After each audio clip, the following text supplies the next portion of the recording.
अस्सलाम वालेकुम, मैं हूं हमास सर और आप देख रहे हैं क्रिप्टो अफ्रीका। जैसे कि आप ये बात जानते हैं कि इस वीडियो में हम क्रिप्टो करेंसी से रिलेटेड कुछ लेटेस्ट न्यूज़ को जो आपके साथ शेयर करते हैं, फिर उसका जो मार्केट पे इंपैक्ट होता है उस हिसाब से प्राइस को एनालाइज करने की जो कोशिश करते हैं। यहाँ पर अगर आप देखें, economist predict the Fed response to inflation will push crypto higher. इससे पहले ये बातें करी जा रही थी कि फेड जो है जो भी इकदाम करेगा उससे क्रिप्टो जो है वो गिरेगी, क्योंकि इन्फ्लेशन को रोकने के लिए वो इंटरेस्ट रेट को जो है वो हाई करने जा रहे हैं, जिस वजह से जो है वो लोग जो है इन्वेस्टमेंट क्रिप्टो बॉन्ड्स और स्टॉक में जो है वो नहीं करेंगे। अब ये इकोनॉमिस्ट हैं, इन्होंने जो क्या बात कही है मैं आपके साथ जो शेयर करता चलता हूँ। मोहम्मद अल ईरानी, ठीक है, ये कौन है? प्रेसिडेंट हैं क्वींस कॉलेज कैम्ब्रिज यूनिवर्सिटी के, ठीक है, और क्वींस मैरीलैंड में भी कॉलेज है जिन्होंने पिक का हार्ट ट्रांसप्लांट किया था, ठीक है, वो मैरीलैंड में है। यहाँ से मैं आपके साथ शेयर करता चलूँ। इन्होंने जो कहा है कि 3 इश्यूज़ जो हैं वो मार्केट समझ चुकी है। एक फ़ेड है, दूसरा इन्फ्लेशन है, और उस इन्फ्लेशन पे फ़ेड का जो अमल दरामद होगा, किस तरीके से होगा, क्या-क्या चीज़ें फ़ेड करने वाली, मार्केट को ये तमाम चीज़ें पहले से पता है।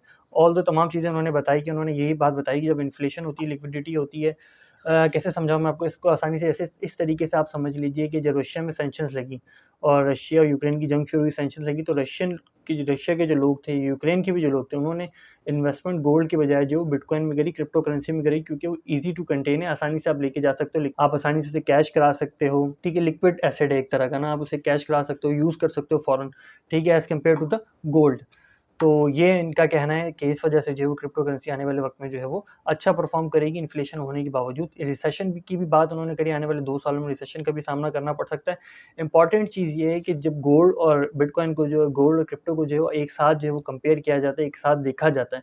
ठीक है, जब गोल्ड की प्राइस ऊपर जाती है तो क्रिप्टो या बिटकॉइन की प्राइस जो है वो नीचे गिरती है। इनका ये कहना है कि गोल्ड और क्रिप्टो दोनों ही जो है वो हाई जाएँगे, दोनों ही एक-दूसरे से कोरिलेटेड होके, जितना ज़्यादा गोल्ड ऊपर जाएगा उतना ही ज़्यादा जो है वो बिटकॉइन या क्रिप्टो भी जो है वो ऊपर जाएगी। इनकी ये प्रेडिक्शन है इस हवाले से लॉन्ग टर्म में। शॉर्ट टर्म में तो ये होता है कि एक दिन गोल्ड ऊपर गया तो दूसरे दिन क्रिप्टो जो है वो नीचे आ गया, लेकिन लॉन्ग टर्म में आप देखें तो इनका ये कहना है कि गोल्ड और क्रिप्टो दोनों ही जो है वो कोरिलेटेड होके दोनों एक साथ जो है वो ऊपर जाएँगे।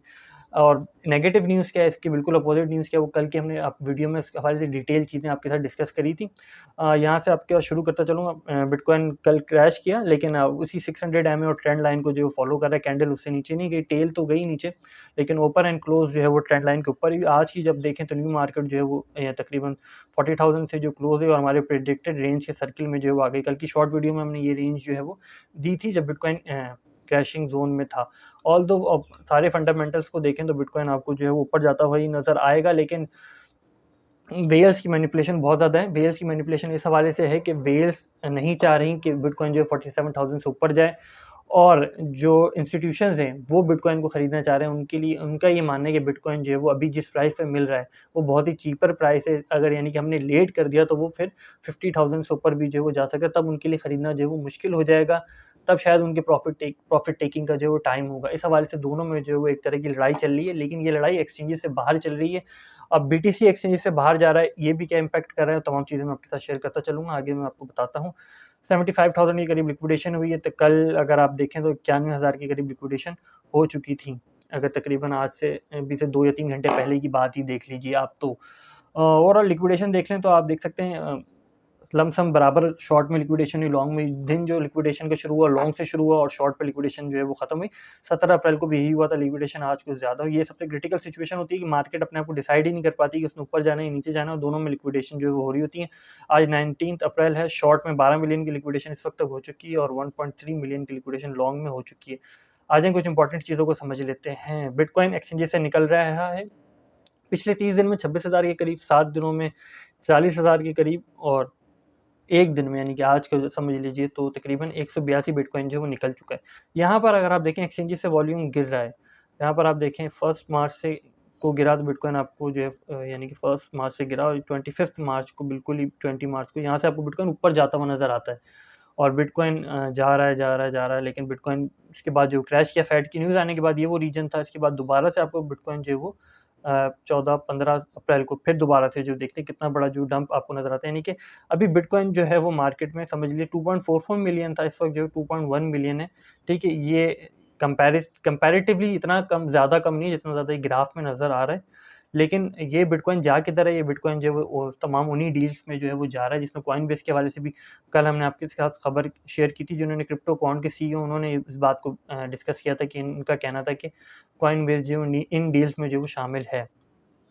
तो इस हवाले से मैनिपुलेशन काफ़ी ज़्यादा, बिटकॉइन जितना कम होगा उतना ईजी होगा कि बिटकॉइन को वेरिएट करना एक्सचेंजेस के अंदर। यहाँ पर अगर आप देखें, Bitcoin bounce around 40K as stock waves crypto security concern intensify, ठीक है, new evidence of money laundering को trouble the policy maker. Money laundering के केसेस सामने आएंगे तो पॉलिसी मेकर्स को तो मुश्किल होगी, इसमें मोनेरो साथ साथ रहेगा हमारे आगे, क्योंकि प्राइवेसी कॉइन है। प्राइवेसी कॉइन आने वाले वक्त में जो है वो SEC की जब्त में आ सकते हैं, लेकिन जो भी मुल्क प्राइवेसी कॉइन को ग्रैब करेगा तो दूसरा मुल्क जो दूसरा ब्लॉक जो उनको फौरी जो कैप्चर करेगा, जैसे रशिया ने मोनेरो को कैप्चर किया। इसी के साथ देखें तो टेरा लूना टोकन है, मोनेरो वर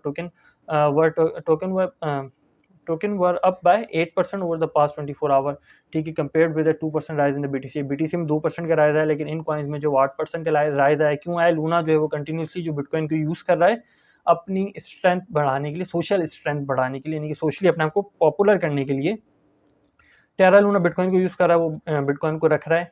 और साथ में जो उनके लूना फाउंडेशन गार्ड का जो अकाउंट है उसमें भी जो है वो अपना लूना को भी वो स्टेक कर रहा है, एवलांच को भी स्टेक कर रहा है, और जो बिटकॉइन को भी वो उसमें रख रहा है। अब देखते हैं आने वाले वक्त में जब प्रॉपर यूज़ सामने आएगा, जब वक्त पड़ेगा तो फिर वो प्रॉफिट टेकिंग करते हैं, जो अपने इन्वेस्टर हैं उनको प्रॉफिट पहुँचाते हैं।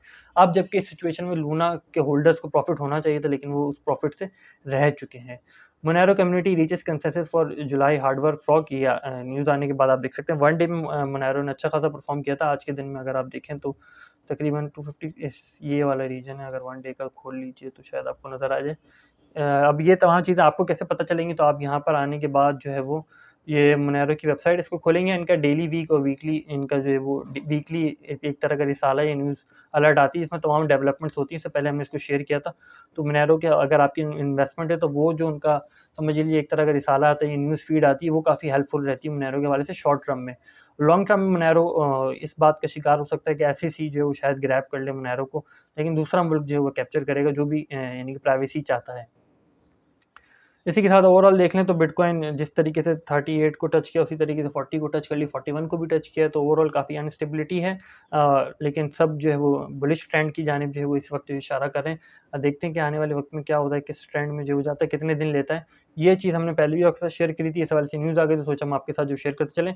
Crypto proponents fears SEC backdoor regulation on exchanges dealers, ठीक है, ये जो है वो चेयरमैन है, खूबसूरत से हैं, इनको देख लें, यही SEC से के करता धरता इस वक्त हैं, चेयरमैन ग्रे ग्लेंसर, ठीक है। और इन इसके बाद इस न्यूज़ को शेयर करने का मकसद यहाँ पे मैं कुछ चीज़ें सुनो, but lobbies and the lawyer for digital asset firms and their trader groups oppose a February proposal, they believe any may expand how the SEC define regulated exchanges। अब इनका ये इल्ज़ाम लगाना है कि हम नहीं कर रहे, जिनके लिए हम कर रहे हैं वही कर रहे हैं, ठीक है। इस बात में कितनी सच्चाई है आने वाले वक्त में पता लग ही जाएगा, लेकिन ये बात हमने पहले शेयर करी थी, तो इस वाले से न्यूज़ आ गई तो हमने सोचा कि आपके साथ भी जो उसको शेयर कर दिया जाए कि बीच में जो है वो मैनिपुलेशन इस हिसाब से चलती है, गिव एंड टेक वाला सिस्टम चलता है, कहीं भी जो है वो विदाउट रिश्वत जो है वो काम नहीं होता। Bitcoin, Ethereum, cake, Doge, XTZ, Shib, baby Doge, Ada, RARI और सेफ मून जो है वो सोशली स्टिल एक्टिव हैं। ये चीज़ इंपॉर्टेंट है। Traders North Korean state sponsored APT target blockchain companies, इस आर्टिकल को चाहें तो आप जाके पूरा पढ़ लें। इस आर्टिकल को भी हमने पहले डिस्कस कर लिया था, रोनिन वॉलेट के हैक के हवाले से वही तमाम चीज़ें इसमें बताई जा रही हैं, लेकिन इसमें वॉलेट से हट के थोड़ा ट्रांजेक्शन के बारे में बताया जा रहा है। जावा स्क्रिप्ट है, तमाम चीज़ें आपके साथ शेयर करता चलूँ, आप चाहें तो पढ़ भी लीजिएगा, मैं बता भी दूंगा कि आपको मिलेगा कहाँ से और आने वाले वक्त में नए आप कहाँ से ले सकते हैं फॉर प्रॉपर। ये मैं आपके साथ खोलता हूँ। अब होता कुछ इस तरीके से कि आपके कंप्यूटर में एक टॉर्जन वायरस आएगा, ठीक है, वो आपकी सिस्टम की इन्फॉर्मेशन ले लेगा, फिर एक HTTP जो वेबसाइट होती है, इसी तरह का एक होस्ट बनेगा जो आपके कंप्यूटर की डमी होगा, ठीक है, वो ट्रांजेक्शंस में जो है वो पार्टिसिपेट करेगा और आपकी जो एसेट्स वगैरह को जो है वो ले लेगा। जैसे आपका वॉलेट हैक हो जाता है, तो वॉलेट हैक नहीं होगा, वो आपके सिस्टम को जो है वो हैक करेगा, आपके सिस्टम से जो यानी कि ट्रांजेक्शन कर देगा, और जब देखा जाएगा तो 2 ट्रांजेक्शन जो है वो आपने ही करी होंगी। इस हवाले से अगर आप डिटेल जानना चाहते हैं तो एक वीडियो आई कार्ड में आपको नज़र आ रही होगी, आप वहाँ जाके देख लें कि पूरा सिस्टम होता किस तरीके से, जिसमें यूट्यूब के चैनल्स वगैरह भी किस तरीके से हैक होते हैं। तो वहाँ पर जो है वो आप इन तमाम प्रोसेस को जो है वो देख सकते हैं कि मिस्टेक कहाँ पर होती है, किन चीज़ों की बदौलत जो है ये काम कर पाते हैं। और यही इन्हीं सब चीज़ों की वजह से जो होता है, लेकिन ये ब्लॉकचेन्स के ऊपर भी इफ़ेक्टेड कर रहा है। पर्सनली किसी एक शख्स पे भी कर सकता है और किसी यानी कि सर्वर पे भी जो है वो सेम इसी पैटर्न पे जो है वो कर सकता है। अब ये चीज़ आप कहाँ से ले सकते हो, तो ये एफबीआई का पेज है, ये इन्होंने आर्टिकल यहाँ शेयर करा, आप चाहो तो खुद भी जाकर जो है इसको ले सकते हो, @FBI ट्विटर पे लिख सकते हो। अब आपने क्या करना है, आपने जो सिर्फ़ आपने यही करना है कि ज़ाहिर-सी बात है आपने अपने सिस्टम को सेफ रखना है। दूसरी चीज़ ये कि क्लाउड डेटा स्टोरेज जो है वो सेफ सिक्योर नहीं है, वो iCloud का हो, गूगल ड्राइव का हो, किसी का भी हो, वो सेफ नहीं है। उसमें अगर आपका कोई डेटा स्टोर है, तो फिर वो आप सेफ नहीं है। यहाँ पर अगर आ जाएँ तो हीट मैप को देख लीजिए आप, तो हीट मैप में इथेरियम स्टिल जो है वो रेड है, देखने कितना टाइम लेता है कवर अप करने में, बाकी सब कुछ अच्छी पोज़ीशन में आपको नज़र आ रहा है। ओवरऑल अगर आप देख लें आज के दिन का बाय फ्लो, तो काफ़ी अजीबो-गरीब बाय फ्लो जो है वो नज़र आएगा आपको। बीटीसी निकलता हुआ एक्सचेंजेस से नज़र आ रहा है, BUSD भी एक्सचेंजेस से निकलता हुआ नज़र आ रहा है, GMT, ETH, लूना में काफ़ी अच्छी इन्वेस्टमेंट आज के दिन जो है वो होती हुई नज़र आई है। XRP, एवेक्स, लूना से कुछ लोग निकल के जो है वो USDT में जाते हुए और USDT से इथेरियम में जाते हुए नज़र आ रहे हैं। नेक्स्ट स्ट्रॉन्ग रेजिस्टेंस 42,000 की ही मिलेगी बिटकॉइन को। लेट्स सी, देखते हैं कि आने वाले वक्त में किस रेंज में जाता है। आपकी प्रेडिक्टेड रेंज क्या है, कमेंट में ज़रूर मेंशन कीजिएगा। फिल वक्त के लिए इतना ही। फ़कीर को अपनी दुआओं में याद रखिएगा। खुदा हाफ़िज़ व नासिर फ़ी अमान अल्लाह।